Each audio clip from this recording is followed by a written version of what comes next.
Subscribe the Motegaonkar Sir's RCC YouTube channel and press the bell icon for latest updates and videos.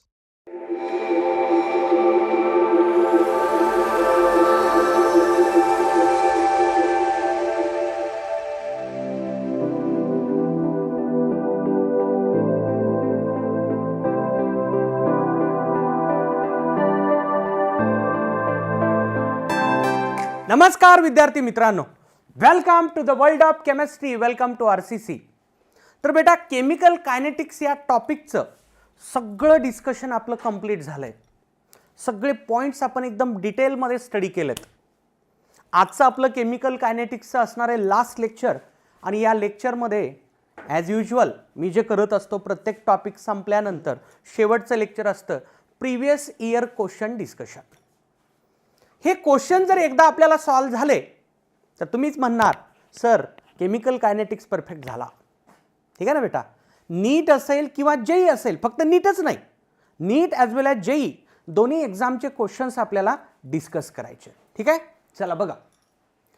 पहिला question, the rate constant for a first order reaction is 4.606 into 10⁻³ per second.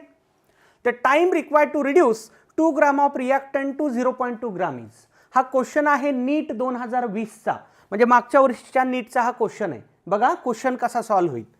First order, me क्वेश्चनमध्ये first order वाचलं, लगेच माझ्या मनामध्ये formula strike झाला. K = 2.303 upon T log A0/80. तुम्हाला काढायचे काय? तुम्हाला काढायचं आहे टाइम. टाइम काढायचा आहे तुम्हाला. ठीक आहे ना. Time = 2.303 upon K log A0/80.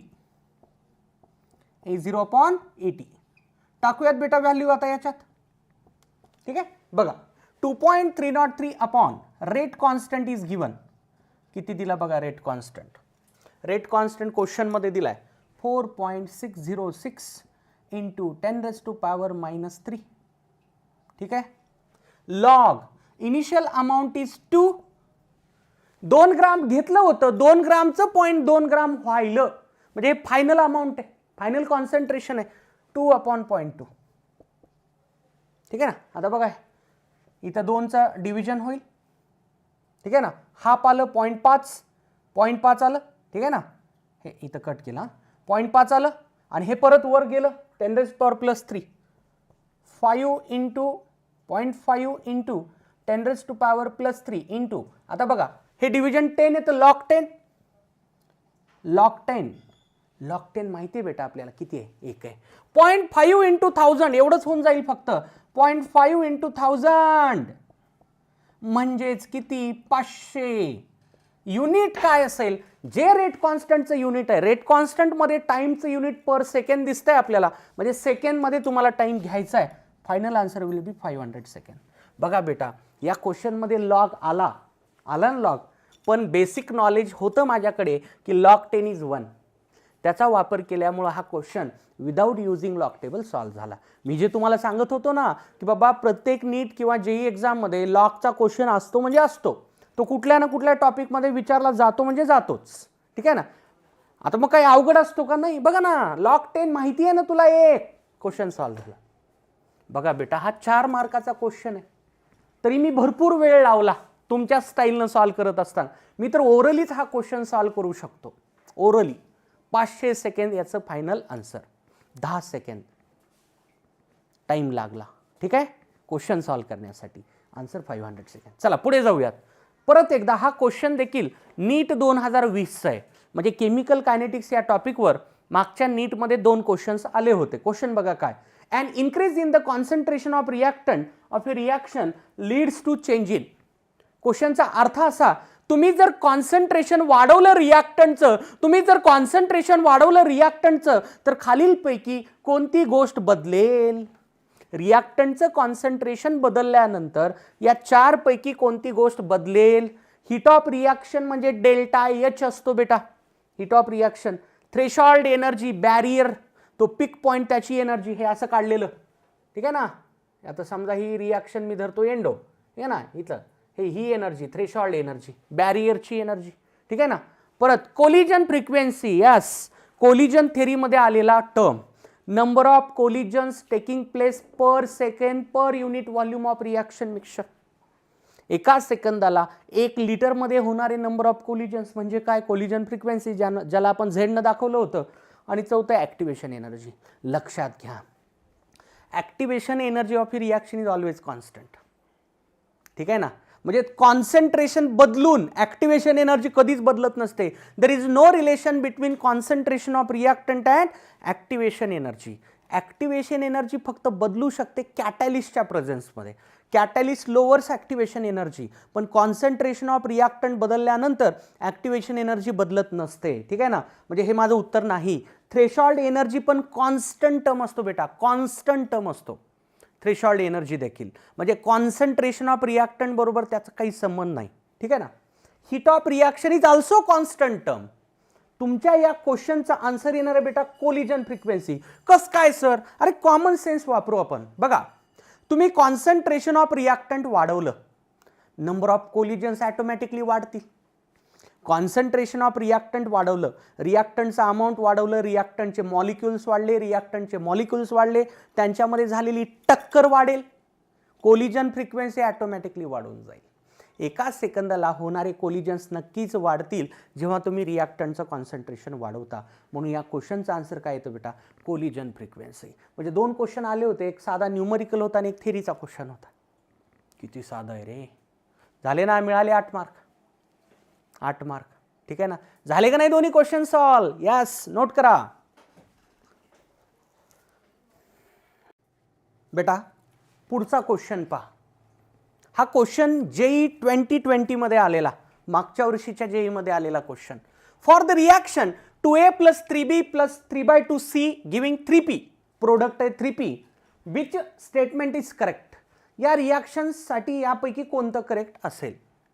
आता हे सिम्बॉल वेगळेच वाटतायत सर, Na, Nb, Nc. बेटा वेगळं काहीच नाहीये, मोल्स आहेत ते. Na moles of A, Nb moles of B, Nc moles of C. Concentration, साध्या भाषेत ते कॉन्सन्ट्रेशन पकडा तुम्ही. मोल्स कॉन्सन्ट्रेशनचा एक प्रकार आहे. ठीक आहे ना. या क्वेश्चनला सॉल्व करण्यासाठी आपण जे रेटचे एक्सप्रेशन लिहितो तीच मेथड इथं पण यूज करायची आहे. या रिॲक्शनचा रेट कसा लिहिणार आहे बाबा?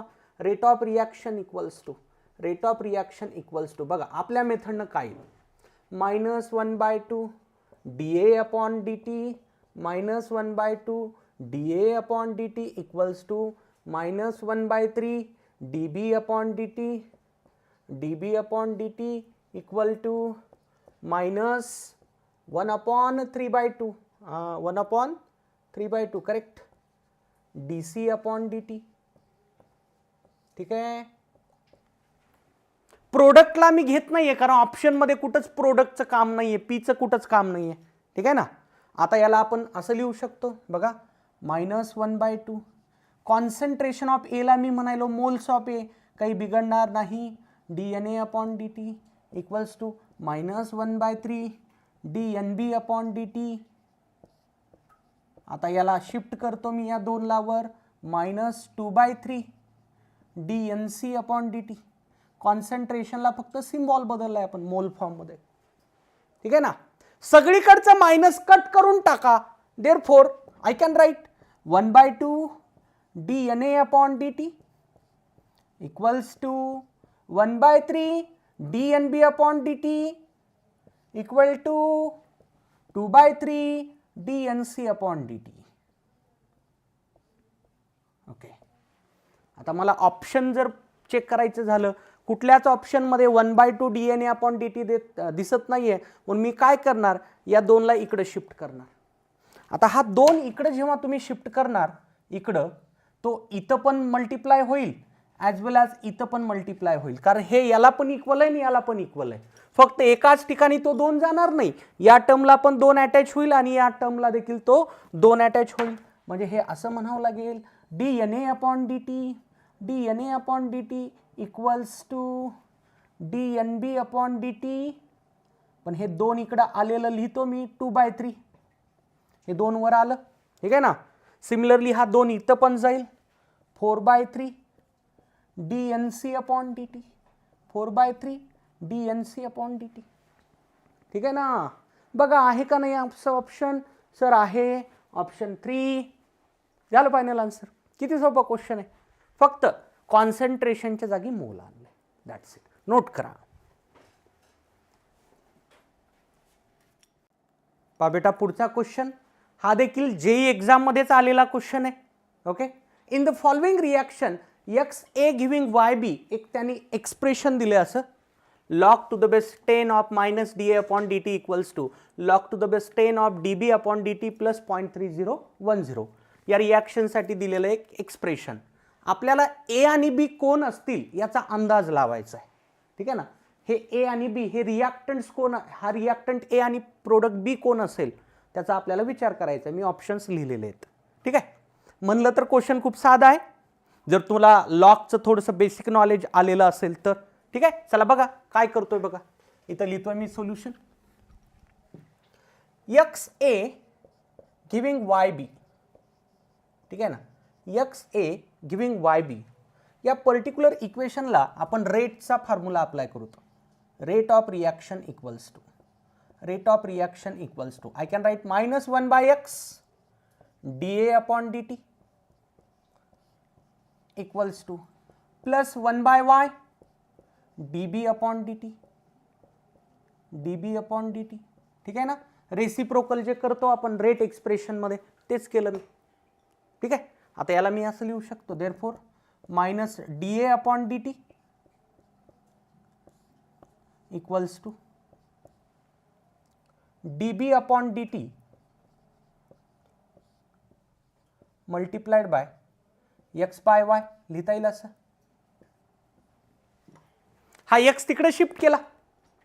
आता काय करूयात आपण, या पर्टिक्युलर इक्वेशनला दोन्ही बाजूला लॉग अप्लाय करूयात. कॉस और लॉग आणताय बेटा, इथं लॉग दिलाय म्हणून. ठीक आहे. Taking log on both side, taking log on both sides, दोन्ही बाजूला जर आपण लॉग अप्लाय केला पहा काय होतं. ठीक आहे ना. लॉग आपण जो लॉग घेत असतो त्याचा बेस 10च असतो बेटा automatically. Log to the base 10 of -dA upon dt. ठीक आहे. इक्वल्स टू दोन नंबरचा गुणाकार आहे. मी सांगितलंय तुम्हाला जर दोन संख्यांचा गुणाकार असेल तर तुम्ही त्यांच्या लॉगची बेरीज करू शकता.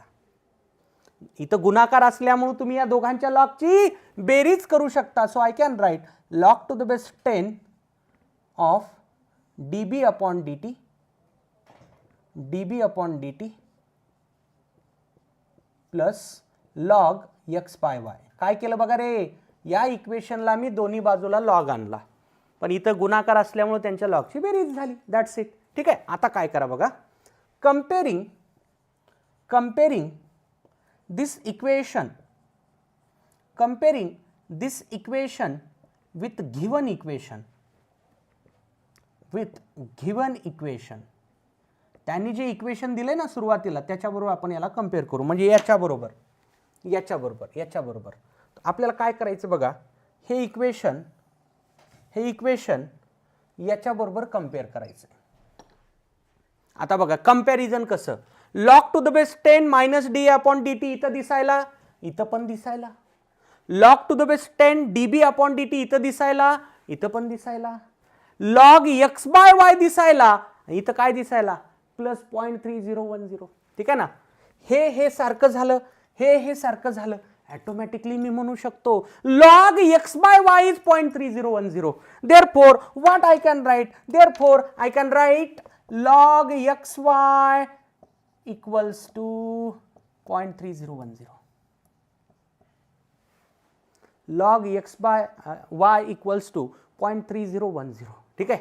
आता बघा बेटा, log x/y equals to 0.3010 हा नंबर कुठंतरी बघितल्यासारखा वाटत असावा. It is log 2. हा कोण आहे, हा log 2 आहे. बघा बेटा log 2. जर दोन्ही बाजूला असा log शब्द दिसत असेल तर तुम्ही त्याला कट करू शकता. ठीक आहे. So x/y equals to 2. this implies x is twice of y. x is twice of y. x हा y पेक्षा ट्वाइस आहे म्हणजेच मी म्हणू शकतो therefore coefficient of a coefficient of a is twice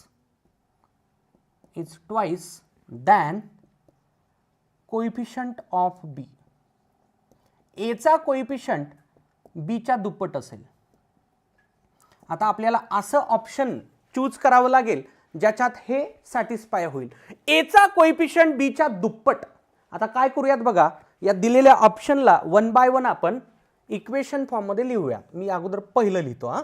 N butane giving isobutane, butane C4H10 giving C4H10. N असू द्या नाही आयसो असू द्या, कसलाही ब्युटेन असलं तर फॉर्म्युला तर सारखाच राहील ना. याचा कोइफिशियंट एक आहे, याचा पण कोइफिशियंट आहे.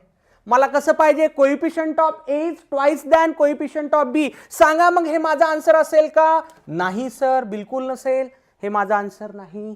ठीक आहे, आता हे घेऊता बघा, C2H2 गिव्हिंग C6H6. आता मला इथं पुढे 3 लिहावं लागेल तरच बॅलन्स होईल. हे बघा ना, 6 कार्बन, 3 2 6 हायड्रोजन. कोइफिशियंट ए चा डावी बाजू रिएक्टंट ए 3 आहे, बी चा 1 आहे. आपल्याला कसा पाहिजे, coefficient of a is twice than coefficient of b. झालं का इथं तसं? ए चा कोइफिशियंट तर तिप्पट यायला बी पेक्षा, आपल्याला दुप्पट पाहिजे, म्हणून हे देखील आपला आन्सर नाही. ठीक आहे ना.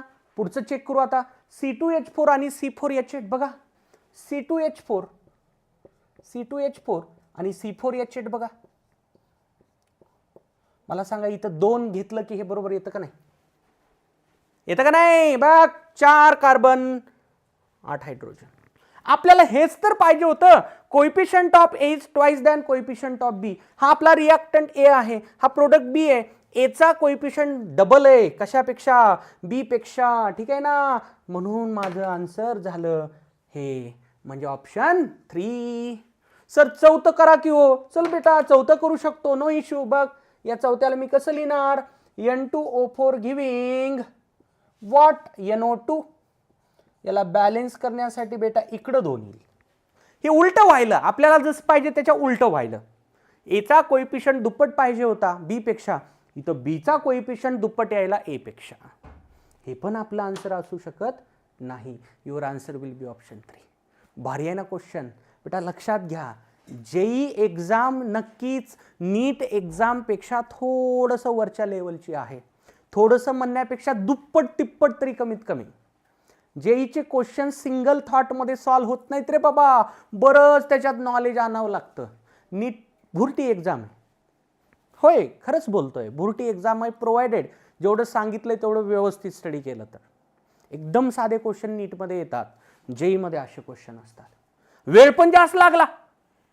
जेवढा नीटचा क्वेश्चन सॉल्व्ह करायला वेळ लागतो त्याच्यापेक्षा डबल वेळ जेई क्वेश्चनसाठी लागतो. बघा, नोट करा.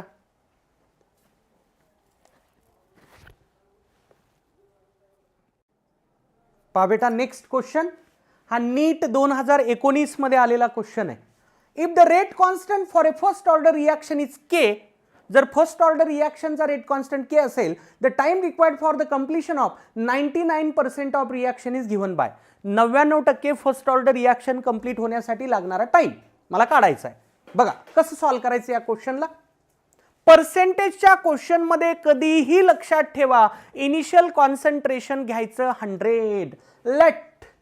Late initial concentration equals to 100. ठीक आहे ना.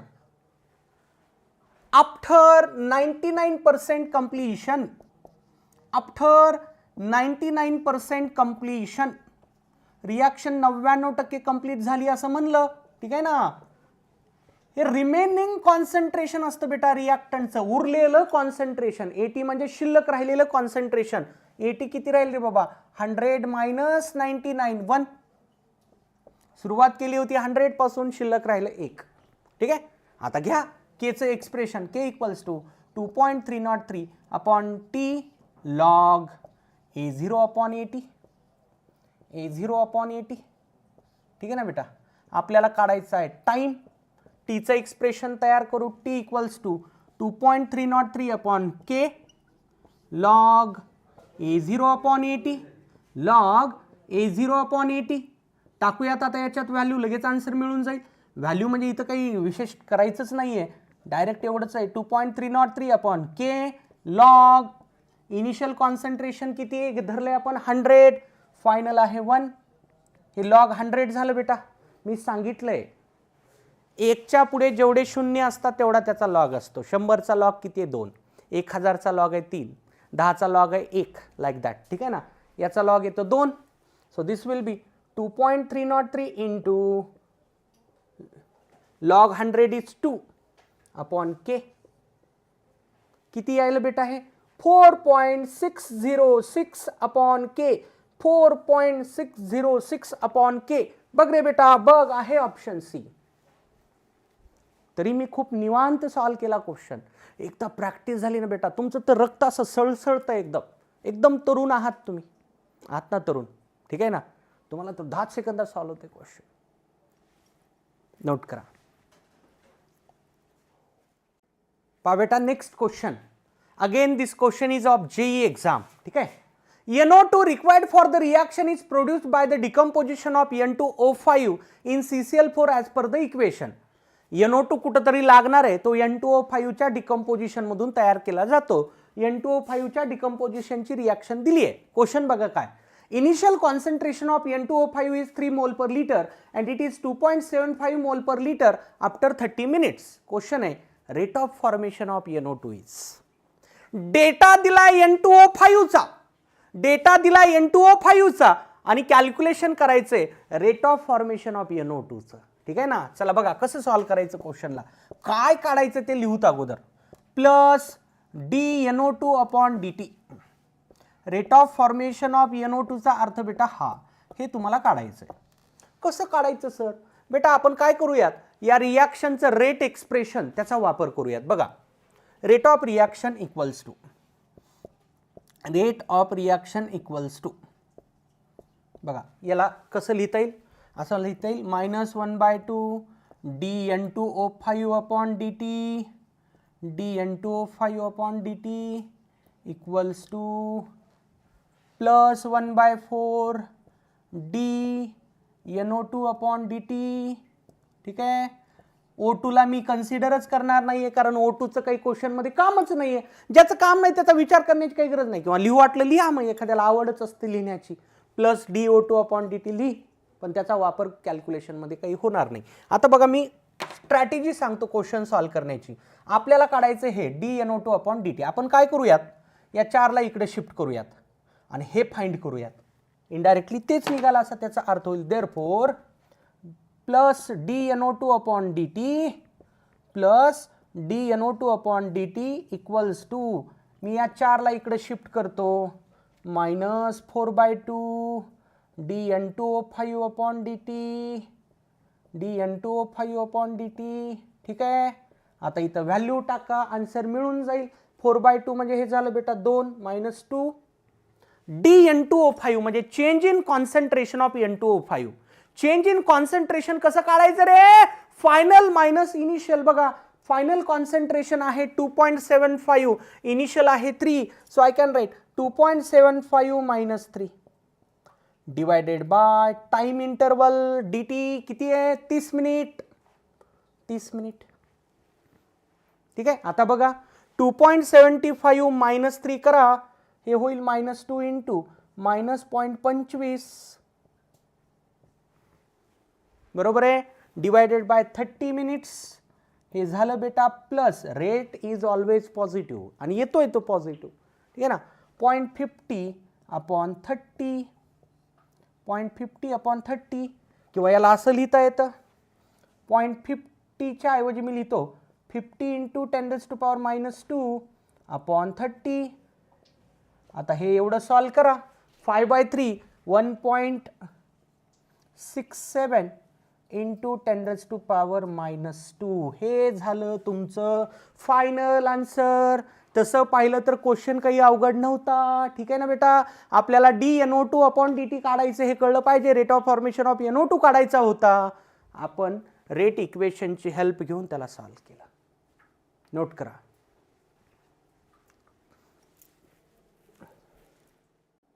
पहा बेटा पुढचा question when initial concentration of reactant is doubled half life period of zero order reaction is जर तुम्ही इनिशियल कॉन्सन्ट्रेशन डबल केलं तर हाफ लाईफवर काय परिणाम होईल? सर एवढा साधा प्रश्न असतो का? बेटा आलेला क्वेश्चन आहे हा, ठीक आहे, म्हणतोय म्हणून नाही, तुम्ही चेक करा. नीट 2018 मध्ये हा क्वेश्चन आला होता, 2018 मध्ये हा क्वेश्चन आलेला आहे, ठीक आहे ना. तुम्ही जर कॉन्सन्ट्रेशन रिॲक्टंटचं डबल केलं तर टी हाफवर काय परिणाम होईल, असा क्वेश्चन आहे, ठीक आहे. बघा काय करायचं बेटा, हा क्वेश्चन सॉल्व्ह करण्यासाठी दोन टेक्निक आहेत. Technique number 1, T half equals to A0 upon 2K, A0 upon 2K for zero order. हे एक्सप्रेशन कोणासाठी आहे? फॉर झिरो ऑर्डर रिॲक्शन साठी आहे, ठीक आहे ना. झिरो ऑर्डर रिॲक्शन साठीचं एक्सप्रेशन आहे आणि मी हे प्रूव्ह करून दाखवलंय. नोटबुक बघा सगळेजण, अरे नोटबुक वाच रे, नोटबुकच्या बाहेर काहीच करण्याची गरज नाही तुला. भटकू नको इकडं तिकडं, भटकू नको, काहीच गरज नाही. नोटबुकमध्ये जेवढे क्वेश्चन्स आहेत, जेवढे एक्सप्रेशन्स आहेत, जेवढ्या इम्पॉर्टंट नोट सांगितलेले असतात, शॉर्टकट सांगितलेले असतात, त्याच व्यवस्थित वाचायच्यात रे. काही जणांना सवय खूप घाण असते, नोटबुक वाचत नाहीत, बाहेर भटकत राहतात, म्हणतात सर हे कसं मग? अरे सगळं असतं नोटबुकमध्ये. विनंती करतो रे बाबा तुम्हाला, नोटबुक व्यवस्थित वाचा, ठीक आहे ना. आहे का नाही बघा. हे मला सांगा आता या दोघांचं रिलेशन कसं आहे रे? T half of zero order reaction is directly proportional to initial concentration. त्यांनी म्हणलंय काय बघा, इनिशियल कॉन्सन्ट्रेशन डबल केलं, जर हे डबल केलं तर याच्यावर काय परिणाम होईल? सर नक्कीच डबल होईल. झालं तुझं उत्तर, इज डबल्ड. रिलेशन डायरेक्ट असल्यामुळे. पण लक्षात घ्या हे झिरो ऑर्डरचा क्वेश्चन आहे हा. फर्स्ट ऑर्डरचा क्वेश्चन असता तर उत्तर बदललं असतं. फर्स्ट ऑर्डरमध्ये हा क्वेश्चन, समजा इथं झिरोच्या ऐवजी फर्स्ट ऑर्डर म्हणलं असतं तर आन्सर काय असतं रे? Remains unchanged. कारण फर्स्ट ऑर्डरचा टी हाफ इनिशियल कॉन्सन्ट्रेशनवर डिपेंड करत नाही. T half of first order reaction is constant throughout. किती जरी कॉन्सन्ट्रेशन बदललं तरी टी हाफवर काही परिणाम होत नाही फर्स्ट ऑर्डर रिॲक्शन. सेकंडचं त्याचं वेगळंच रिलेशन आहे. T half of second order reaction is inversely proportional to initial concentration. म्हणजे समजा हाच क्वेश्चन जर इथं सेकंड ऑर्डर असतं तर त्याचं उत्तर परत बदललं असतं, इज हाफड आलं असतं. कारण तुम्ही कॉन्सन्ट्रेशन डबल केलं की टी हाफ अर्धा होईल. कारण सेकंड ऑर्डरसाठी टी हाफ आणि इनिशियल कॉन्सन्ट्रेशनचं रिलेशन इनव्हर्स आहे. आलं का लक्षात सगळ्यांच्या? झिरो ऑर्डरचा क्वेश्चन आहे म्हणून उत्तर यायला डबल. ही झाली एक मेथड. समजा हे इक्वेशन विसरलंय सर माझ्याकडून, मग मी काय करू सर? बेटा हे एक सांगितलंय तुला, टी हाफ इज डायरेक्टली हे कोणत्याही ऑर्डरला जमतंय, a raise to power 1 minus n. N is order of reaction, n is order of reaction, ठीक आहे ना. आणि हे जे ए आहे ते इनिशियल कॉन्सन्ट्रेशनचं दुसरं सिम्बॉल.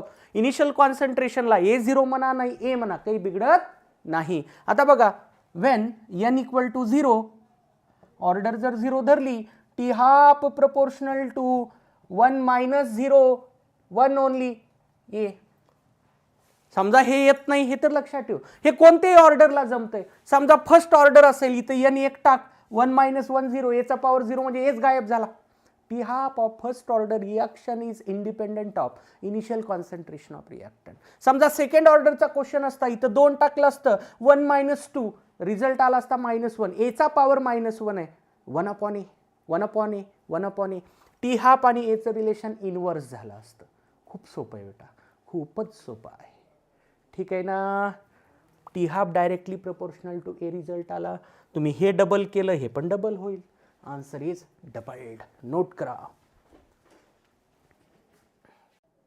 नेक्स्ट क्वेश्चन, हा नीट 2017 मध्ये आलेला क्वेश्चन आहे. Mechanism of a hypothetical reaction is given x2 plus y2 giving 2xy is given below. 3 steps दिलेले आहेत, फास्ट स्टेप, स्लो स्टेप आणि परत एक फास्ट स्टेप. क्वेश्चन आहे order of reaction will be. This question belongs to mechanism of a reaction point. Mechanism of reaction या पॉईंटचा हा question आहे, ठीक आहे ना. अशा क्वेश्चनला सॉल्व्ह करण्याची स्ट्रॅटेजी माहिती असावी सगळ्यांना.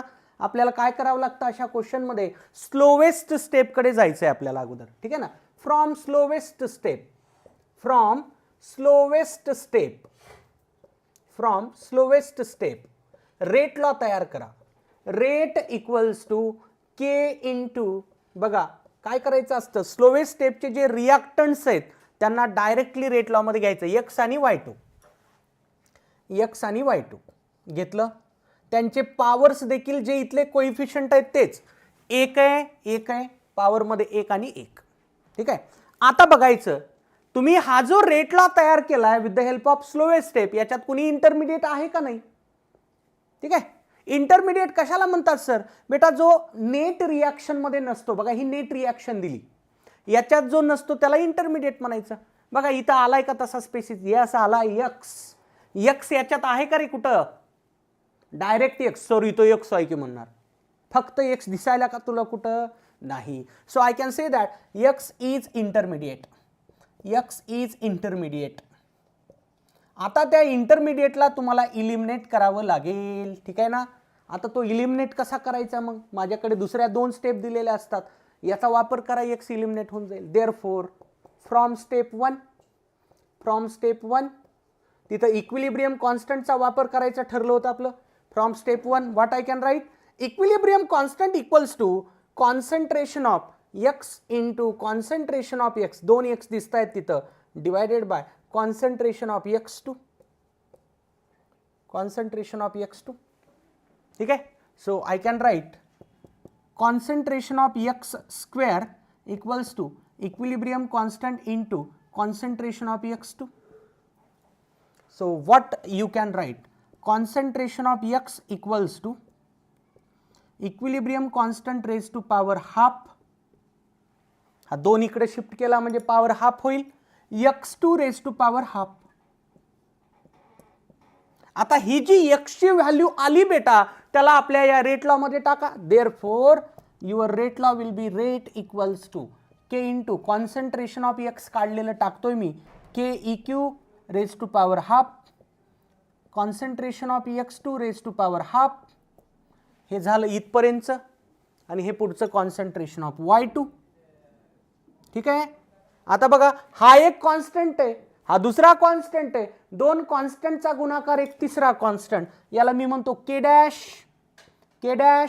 x2 raise to power half y2 raise to power 1. आता याची ऑर्डर काढायची तुम्हाला बेटा. देअरफॉर ऑर्डर ऑफ रिॲक्शन काय येईल बघा? पॉवरची बेरीज करा बेटा. बघा हाफ आणि 1, हाफ प्लस 1 किती येईल रे बेटा?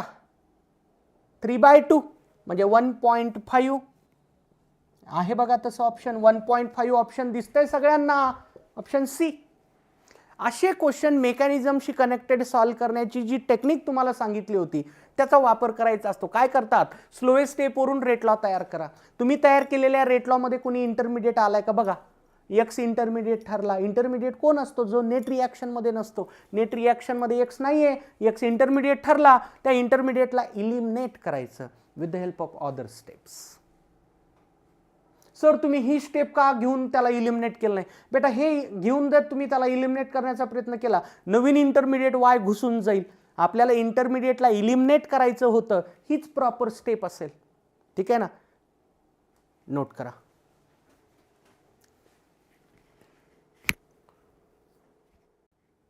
पहा बेटा next question is of JEE exam. For a reaction A giving products A plot of log T half versus log A0. log T half आणि log A0 या दोघांमध्ये ग्राफ तयार करण्यात आला. तो ग्राफ दिलाय आपल्याला.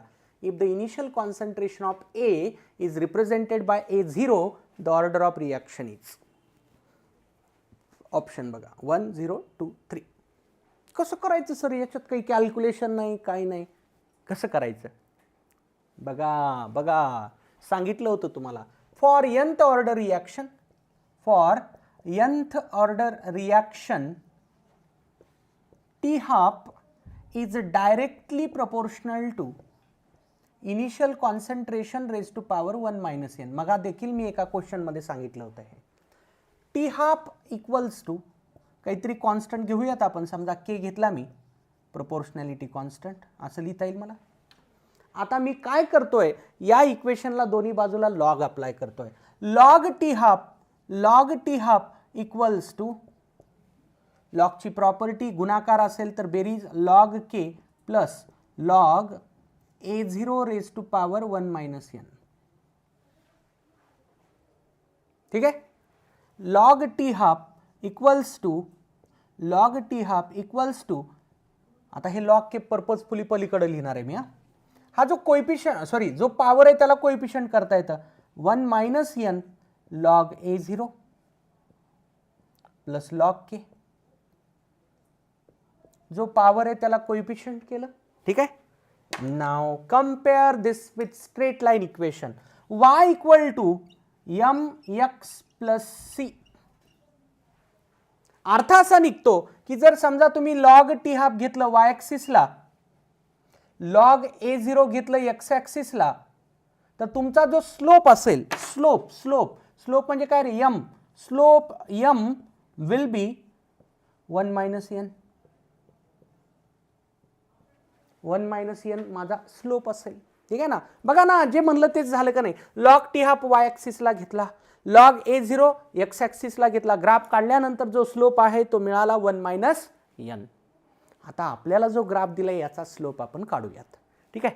बघा देअरफॉर स्लोप इक्वल्स टू, बेटा स्लोपचा एक आणखी फॉर्म्युला आहे टॅन थिटा. लक्षात ठेवाय स्लोपचा आणखी एक फॉर्म्युला असतो टॅन थिटा. आता इथं थिटा बघा 45 डिग्री दिसायला, slope equals to tan 45. Tan 45 degree किती असतो रे? 1 असतो. Tan 45 is 1, therefore it is 1, slope is 1. हा पण स्लोपच आहे, therefore I can say that 1 minus n equals to 1. 1 minus n equal to 1 यायलं, देअरफॉर n इज 0. n 0 घेतल्याशिवाय हे इक्वेशन सॅटिस्फाय होत नाही. सो ऑर्डर ऑफ रिॲक्शन हे तर सुरुवातीलाच घेतलंय आपण, n is order of reaction. काय येईल रे बाबा? 0. काय येईल? 0. हा जेईचा क्वेश्चन आहे, भारी आहे ना क्वेश्चन ठीक आहे ना. काय केलं बघा, या इक्वेशनला दोन्ही बाजूला लॉग अप्लाय केला आणि ग्राफ पर्यंत मी पोहोचण्याचा प्रयत्न केला आणि त्यांनी जो सांगितला तसाच ग्राफ आपण कन्सिडर केला. y ॲक्सिसला लॉग टी हाफ, x ॲक्सिसला लॉग A0. असं लक्षात आलं की याचा स्लोप निघतो 1 मायनस n. मग आपण स्लोप काढण्याचा प्रयत्न केला with the help of 45 degree. हे दिले तुम्हाला theta, tan 45 1. Answer is 0 order reaction. Note करा. पहा बेटा next question. For a reaction consider the plot of lnk versus 1/t. Natural log of k आणि 1/t या दोघांमधला एक ग्राफ आपल्याला दिलाय ठीक आहे. क्वेश्चन काय बघा, if the rate constant of this reaction at 400 kelvin is 10⁻⁻5, then rate constant at 500 kelvin is. जर रेट कॉन्स्टंट 400 केल्विन टेम्परेचर असतानाचा 10⁻⁵ आहे, तर 500 केल्विन असतानाचा किती? कसं बघा बघा बघा बघा सोपा क्वेश्चन आहे एकदम. मी तुम्हाला असा ग्राफ सांगितलाय बेटा, lnk versus 1/t. lnk versus 1/t हा जो ग्राफ असतो ना बेटा, याचा स्लोप तुम्हाला लक्षात ठेवायचा आहे मायनस EA/R. काय? मायनस EA/R ठीक आहे. आता ही व्हॅल्यू तुम्हाला ऑलरेडी दिली आहे किती? -4606 मायनस 4606 ठीक आहे. Therefore I can say that activation energy equals to 4606 R. 4606 R मान्य आहे सगळ्यांना? शिफ्ट केला टर्म. आता पुढे काय करायचं सर? तुम्हाला रेट कॉन्स्टंट काढायचा बेटा 500 केल्विन टेम्परेचर असतानाचा. ॲक्टिवेशन एनर्जी रेट कॉन्स्टंट असणारा फॉर्म्युला कोणता आहे? Log K2 upon K1 equals to EA upon 2.303 R log, sorry not log, पुढे काय बेटा? T2 minus T1 upon T2 T1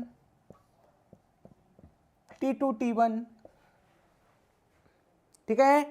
आपल्याला K2 काढायचा आहे 500 केल्विन म्हणजे T2 धरा, मोठं टेम्परेचर T2 ऑलवेज.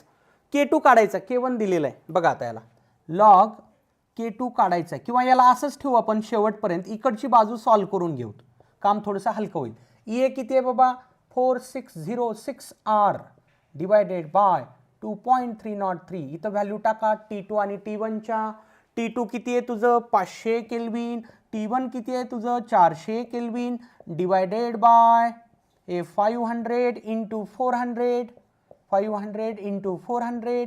याला आता सॉल्व करूयात. बघा हे डिव्हिजन जर केलं आपण, हे येतं किती येतं 2000. करून बघा सगळेजण 2000 येतं. यानं याला डिवाइड करा बरोबर 2000चं परफेक्ट डिव्हिजन बसतं.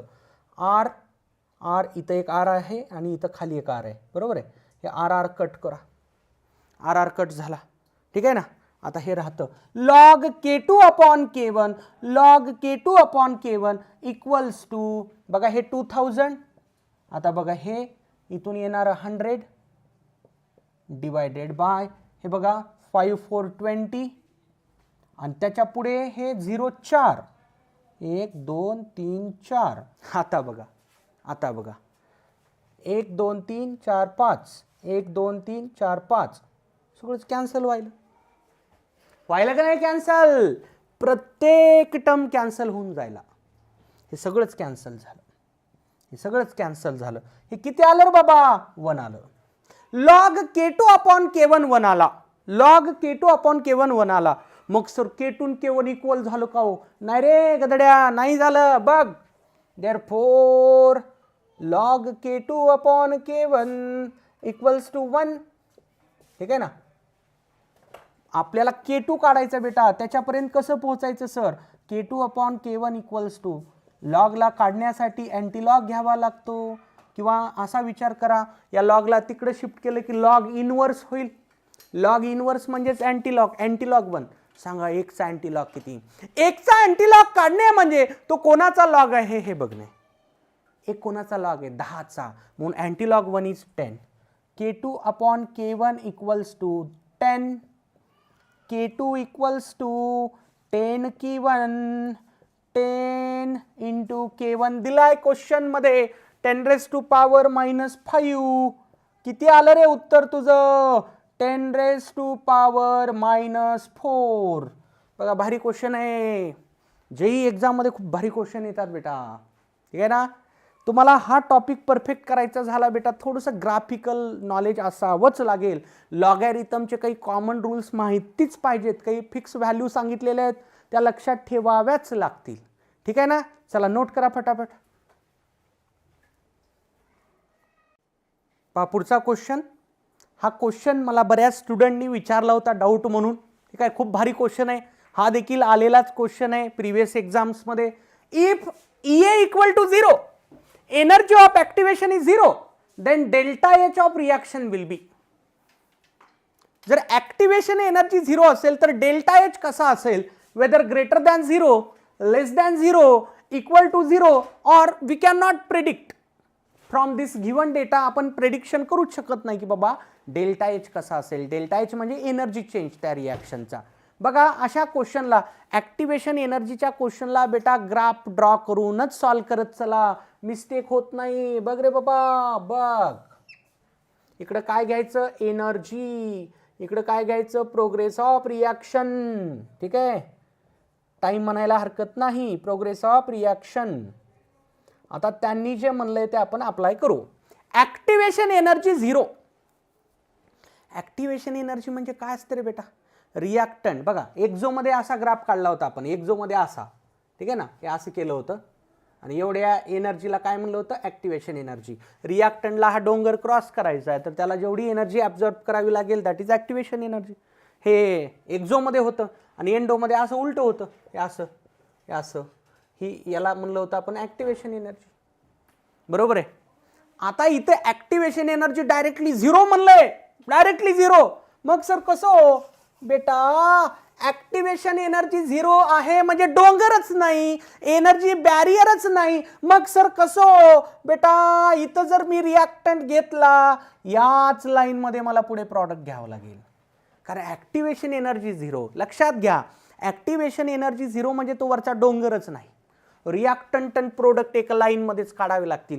जर रिॲक्टंट आणि प्रोडक्ट एका लाईन मध्ये काढले, energy of reactant will be energy of product, energy of reactant equal to energy of product, therefore delta h will be equal to 0. लक्षात ठेवा, ऍक्टिव्हेशन एनर्जी 0 म्हणजे energy barrier is absent. No energy barrier, no energy barrier. Energy बॅरियरच नाहीये, डोंगरच नाहीये, direct line मध्येच reactant product.